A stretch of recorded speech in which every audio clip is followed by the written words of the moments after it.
달콤한 말씀, 행복한 하루, 말씀 묵상 시작하도록 하겠습니다. 오늘 우리가 함께 묵상할 말씀은 예레미야 1장 1절에서 10절 말씀입니다. 예레미야 제1장. 베냐민 땅 아나돗의 제사장들 중 힐기야의 아들 예레미야의 말이라. 아모니 아들 유다왕 요시야가 다스린 지 13년에 여호와의 말씀이 예레미야에게 임하였고, 요시야의 아들 유다의 왕 여호야김 시대부터 요시야의 아들 유다의 왕 시드기야의 11년 말까지, 곧 5월에 예루살렘이 사로잡혀 가기까지 임하니라. 여호와의 말씀이 내게 임하니라. 내가 너를 모태에 짓기 전에 너를 알았고, 네가 배에서 나오기 전에 너를 성질하였고, 너를 여러 나라의 선지자로 세웠노라. 내가 이르되 슬프도소이다. 주 여호와여, 보소서. 나는 아이라 말할 줄을 알지 못하나이다 하니, 여호와께서 내게 이르시되, 너는 아이라 말하지 말고 내가 너를 누구에게 보내든지 너는 가며 내가 네게 무엇을 명령하든지 너는 말할지니라. 너는 그들 때문에 두려워하지 말라. 내가 너와 함께하여 너를 구원하리라. 나 여호와의 말이니라 하시고 여호와께서 그의 손을 내밀어 내 입에 대시며, 여호와께서 내게 이르시되, 보라, 내가 내 말을 네 입에 두었노라. 보라, 내가 오늘 너를 여러 나라와 여러 왕국 위에 세워 네가 그것들을 뽑고 파괴하며 파멸하고 넘어뜨리며 건설하고 심게 하였느니라. 이번 주부터 저희들 함께 예레미야 말씀을 묵상하게 됩니다. 예레미야는 하나님께서 이 남유다가 멸망하기 직전에 그 정치적인 혼란기 속에서 하나님의 말씀을 전할 사람으로 택하시고 그를 선지자로 부르셨습니다. 예레미야의 출신은 제사장 집안인 걸로 보입니다. 베냐민 땅 아나돗에 있는 제사장 중 힐기야의 아들 예레미야의 말이나 이렇게 되어 있죠. 그리고 이 정치적인 혼란 속에서 하나님께서는 그 예레미야를 부르시게 되죠. 하나님은 언제나 역사의 어떤 구원의 전환점마다 사람을 세우십니다. 예레미야는 바로 그 시대를 관통하는 구원의 증인으로 하나님께 부름받은 자라는 거죠. 4절에서 5절 말씀 보면, 내가 너를 모태에 짓기 전에 너를 알았다. 그리고 열방의 선지자로 세웠다. 이런 말씀이 나옵니다. 예레미야는 준비되거나 자격이나 조건을 갖춰서 부름받은 게 아닙니다. 오히려 하나님이 그가 태어나기 전부터 그를 먼저 알았고 택하셨으며 또 먼저 세우셨다고 얘기를 하죠. 그런데 이 하나님의 부르심에 대한 예레미야의 반응이 6절에서 9절 말씀이 나옵니다. 슬프도소이다. 주 여호와여, 보소서. 나는 아이라 말할 줄을 알지 못하나이다. 이렇게 되어 있습니다. 예레미야는 자기가 나이도 어리고 또 연약함, 그리고 자신의 무능과 부족을 아뢰며 고백합니다. 그러나 하나님은 그 어리고 연약한 예레미야의 정직한 고백 위에 능력의 약속을 주시죠. 하나님은 친히 내가 너와 함께 있어 너를 구원하리라고 말씀해 주십니다. 그리고 그의 입에 친히 말씀을 주신다고 약속하시죠.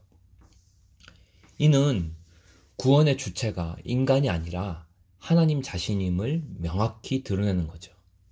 즉, 말씀을 전하는 사람의 능력은 그의 언변이나 어떤 학벌이나 능력, 경륜에 있지 않고 하나님의 말씀이 그의 입에 함께 있다는 그 사실입니다.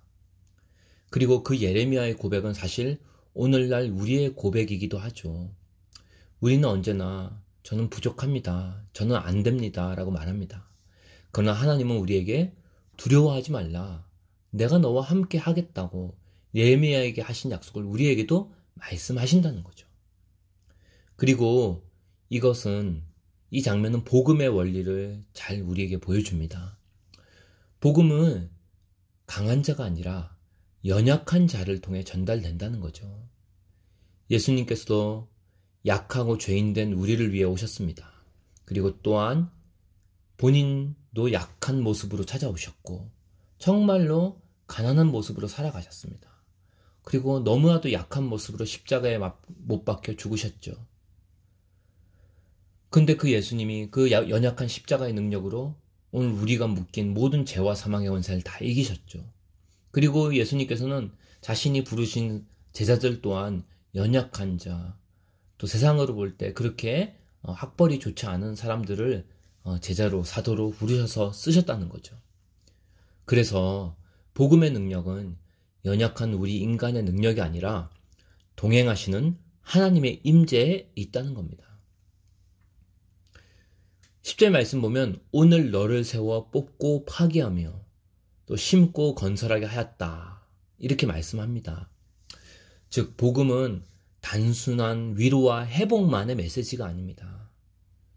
우리를 억압하는 원수들, 죄, 사망을 파괴하고 또 하나님을 대적하는 교만을 뽑아내며 자기를 부인하게 만드는 회개의 능력이 있다는 거죠. 동시에 복음은 망가진 삶을 다시 심고 하나님의 나라를 세워가는 새 창조의 능력도 동시에 가지고 있습니다. 십자가는 모든 죄를 이긴 능력이며 부활은 모든 절망과 죽음을 정복하는 회복과 동시에 파괴의 능력이라는 거죠. 오늘 하나님께서 예레미야를 부르신 장면을 통해 하나님의 부르심 그리고 복음의 핵심은 바로 은혜임을 알려줍니다. 우리가 구원받은 이유도 우리의 무엇 때문이 아니라 전적으로 하나님의 은혜와 그 예정 가운데 주어진 거라는 거죠. 복음은 예수 그리스도 안에서 창세전부터 값없이 자격 없이 우리에게 주어졌기에 참으로 은혜라는 겁니다. 그리고 복음은 추상적인 관념이 아닙니다. 복음은 언제나 구체적인 역사 한복판 가운데 역사한다는 거죠. 하나님이 오늘 말씀을 통해 유다의 마지막 시대, 그 멸망의 소용돌이 현실 한복판에서 예레미야를 부르셨고 그 예레미야를 통해 복음의 메시지를 선포하게 하셨습니다.